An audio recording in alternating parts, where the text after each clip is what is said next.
It always felt like Jake Paul had this attitude of, whatever happens, it'll be fine. What if we lose? It's fine. What if we get completely swept? Still fine. What if the money doesn't come in? Somehow, it's all fine. That mindset gave people the impression that consequences never really mattered to him. Lawsuits, criticism, backlash, everything was brushed off as people being too sensitive. At the same time, YouTube began demonetizing a large portion of his content.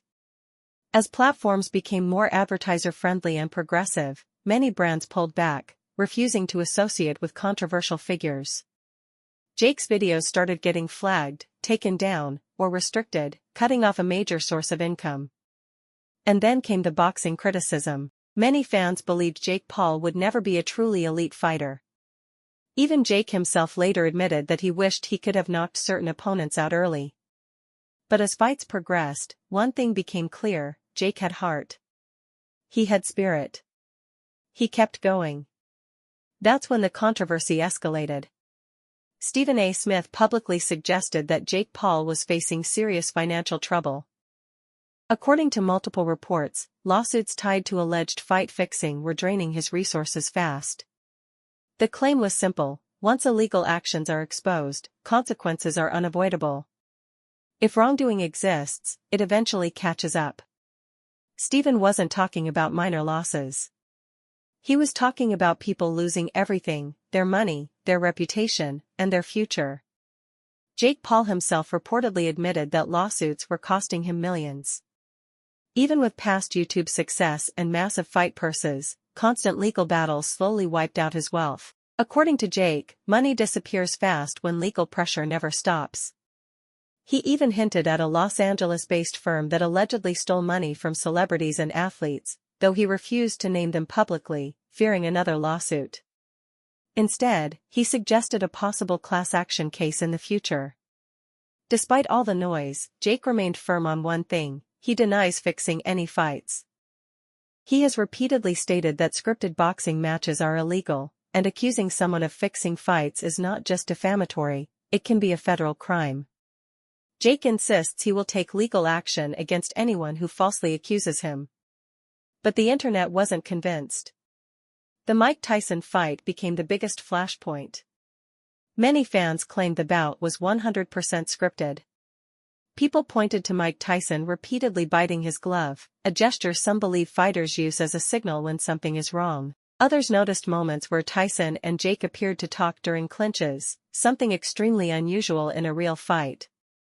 Critics argued that Tyson looked sharp and dangerous in training, yet oddly restrained during the actual fight. Punches that were clearly available were never thrown. To many viewers, it looked more like controlled sparring than a real fight.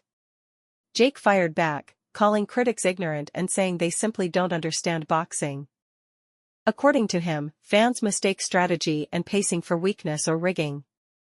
In his view, these accusations come from people who don't appreciate the technical side of the sport. Some fighters and analysts backed him. They argued that if Tyson had truly opened up with full power, Jake would have immediately responded.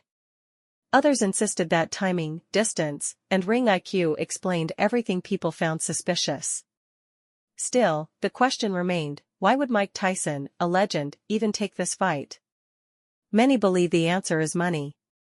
At 57 years old, Tyson didn't need legacy, he already had it. The payday was massive, and that alone raised eyebrows. Some critics felt it was sad to see a legend step back into the ring at that age, risking health for a paycheck. Others said Tyson made his own choice and knew exactly what he was doing. Joe Rogan podcast analysts added fuel to the fire, suggesting that Tyson's intensity was deliberately limited. They pointed out controlled punches, adjusted pacing, and reactions that didn't match a real competitive fight. When Jake later faced Anthony Joshua, the narrative changed again. This time, Jake appeared focused purely on survival. Observers noted heavy movement, defensive tactics, and minimal risk-taking. Against a high-level heavyweight like Joshua, Jake's strategy was clear: stay elusive, avoid corners, and last as long as possible. And it worked, to an extent. Many expected an early knockout, but Jake survived multiple rounds. Analysts praised his conditioning and movement, even if fans found the style boring. According to boxing insiders, that defensive approach was the only reason he lasted. Still, critics argued that Jake's entire business model is built on spectacle. He picks the biggest names with the least physical advantages.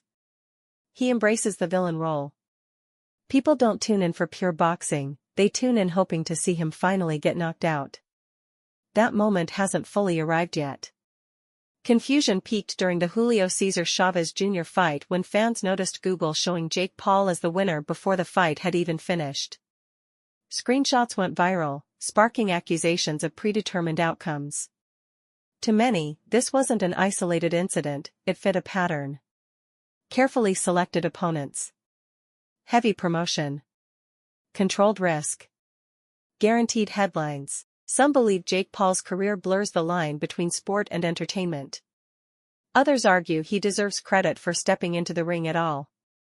One thing is undeniable, as long as people keep watching, and broadcasters keep paying, Jake Paul's boxing experiment will continue. Whether it's real competition or carefully managed spectacle, that debate isn't ending anytime soon.